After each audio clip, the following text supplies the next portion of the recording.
Hey, what's going on? We're going to do another video on indoor air quality. And we're going to try to incorporate, this is a hotel in downtown Sandusky that was abandoned. I'm not sure it's abandoned anymore. And, well, how do you get in one of these? Well, you got to climb on somebody else's roof to get in one, right? Well, that's how I got in this one. So I had to climb up on another building's rooftop, and you can see it's really abandoned. I always check the power outside to see if any cameras are on or motion detectors. Always check that out, and then you try to figure out if there is. You're going to try to stay out of like main lobbies and things like that, and look for. They usually have little lights, so don't walk around with your light until you're through the room because the motion detector will pick up and start flashing. Okay, so we go up these steps, and we climb up on the roof, and we're on this guy's roof, and how are we gonna get up? Oh, look at that, a nice window.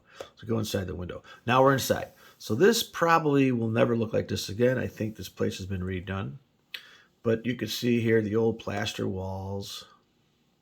And when these things go vacant, they don't have conditioned air. So it's kind of like it becomes the forest. So that's why there's always mold in these buildings, and they don't fix the roofs, and wildlife gets inside. Okay, the windows are broken, they leak, and very cool. And these are the main stairs. Okay, and this used to be, I believe, they used to have um, offices in this place too. Okay, now when you get in these old buildings, you got to remember pre 1978. So think about what you're touching. Okay, so some people wear gloves. If you're younger, I'm like 60, so it don't matter. But if you're younger, and especially female, childbearing age, you definitely want to be wearing gloves because There's nothing but lead dust in here. Okay, and also if you're younger, you might want to be wearing a mask. Okay, and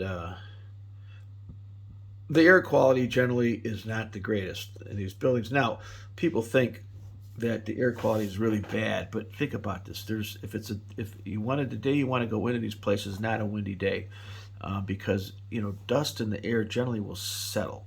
So as you walk, you'll kick up a plume. So who's ever behind you is picking up the dust. So I'm always the first guy. People, you're in the video.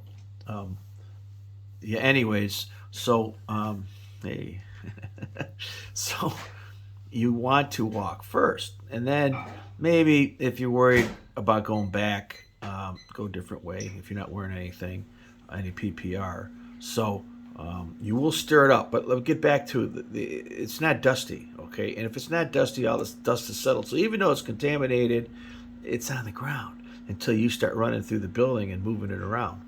Um, it's also moist and humid, so it becomes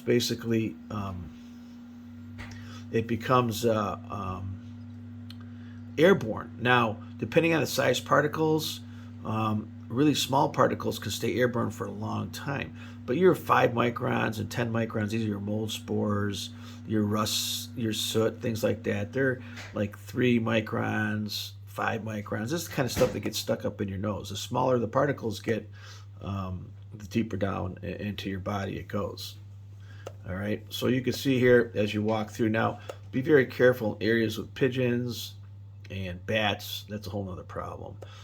I got histoplasmosis from an abandoned racetrack up in Arizona, and that was like a severe type of pneumonia. It was not good, so be careful. Always wear stuff. You should have something in your car all the time in case you need it, or in your backpack. Um, so this is the Sandusky abandoned hotel, motel, what do you want to call it, right downtown.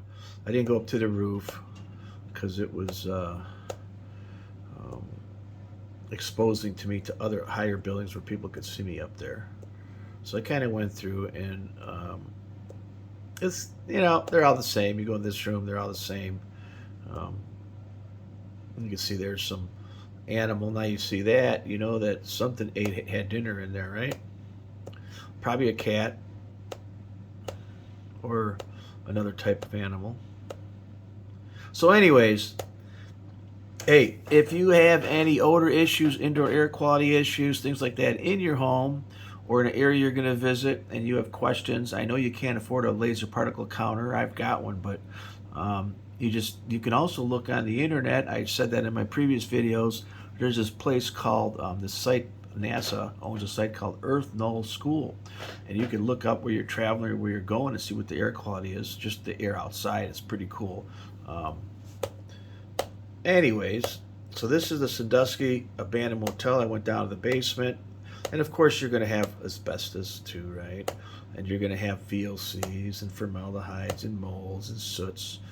I love basements. I love tunnels. I love sewers. So I always go down to the lower sections. Very wet, moist, very mildew, mold. You could smell it. Um, and whenever you have a lot of moisture and you have mediums and dark spaces, you're going to get amplification of fungal reservoirs. Usually, the mold spores, the larger slime molds, like is Penicillium, Aspergillus, Gandoderma. Um, Anyways, that's asbestos there. Look at that, just hanging out.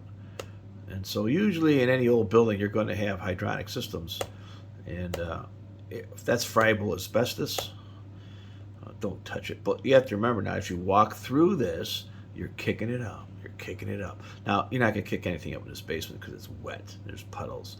So basements are actually safer than you think, other than you might get attacked by a few bats or something like that. So I always think of what you're doing.